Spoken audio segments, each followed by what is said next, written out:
السلام عليكم ورحمة الله وبركاته. اللهم صل وسلم وبارك على سيدنا محمد وعلى آله وصحبه أجمعين. النهاردة إن شاء الله الغدا بتاعنا هيبقى محشي كرنب ومحشي فلفل. بس الكرنب ده طبعا مفيش في السوق، بس أنا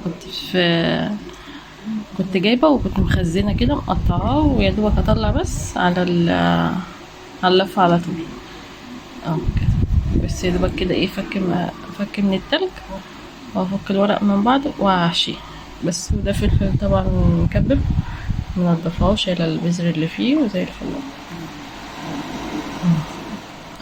كله كده. بس دي الكميه. الخلطه بقى، عملت الخلطه معاكم عشان ما ناخدوش وقت. طبعا كلكم شطار وبتعرفوا تعملوها، بس زي التاكيد بنفكروا بعض اللي عندها حاجه نسيها ولا كده غيرها يفكرها بيها. ده انا هنا حمرت بصلايه ونزلت عليها بمعلقه توم صغيره، وبعد كده نزلت بالصلصه سبتها تتسبك شويه، وبعد كده رحت حاطه غسلت الرز طبعا على قد الكميه اللي انت هتعمليها. ما تكتريش رز عشان الرز بيكتر لما بيتحط في الصلصه، يعني على قد اللي هتعمليه، الحشو اللي هتعمليه بس. وبعد كده رحت نازله عليه بخضره المحشي اللي هي كزبره وبقدونس وشبت. طبعا بهاراتك بقى زي ما انت عايزه، زي ما انت متعوده. انا حاطه ملح وفلفل اسود وسنه كمون صغيره. عايز تحطي شطه تحطي، عايز تحطي بابريكا حطي زي ما انت عايزه. ومعلقه صغيره من السبع بهارات او خلطه المحشي زي ما انت عندك وزي ما انت عايزه، او زي اللي متوفر عندك في البيت. ما توقفيش نفسك على حاجه. بس ادي الخلطه اهي. الرز بصوا ان شاء الله مش معجن ولا اي حاجه خالص، مفلفل اهو.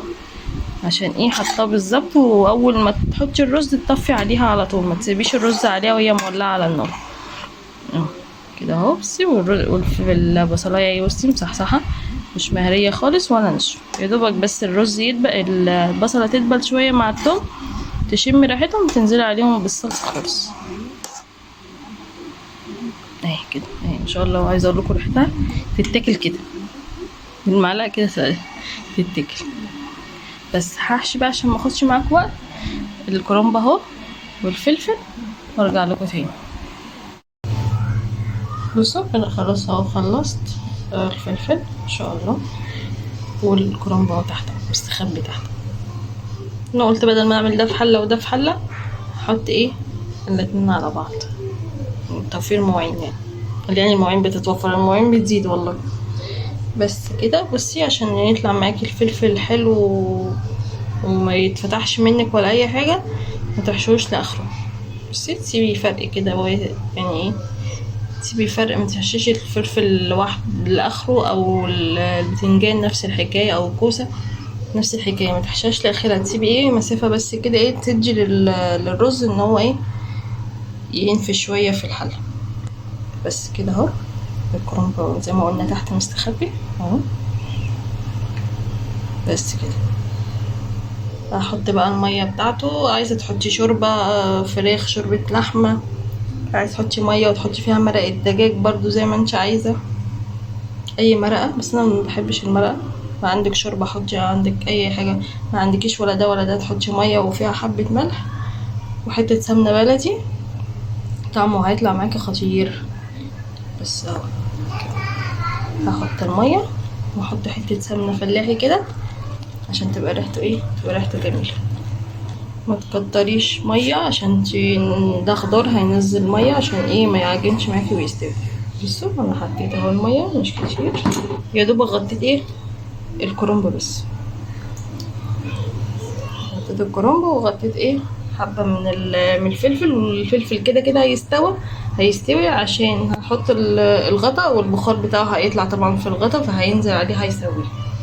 فانت ما تقلقيش خالص من السوا. مش ما تقوليش لا من الميه مش طايله الفلفل هيستوي ازاي، لا هيستوي. الفلفل هيستوي من البخار بتاع الميه اللي هتغلي دلوقتي، وهيبقى طعمه جميل وزي الفل. تسلم ايديك ولا اي حاجه اللي بتعمله.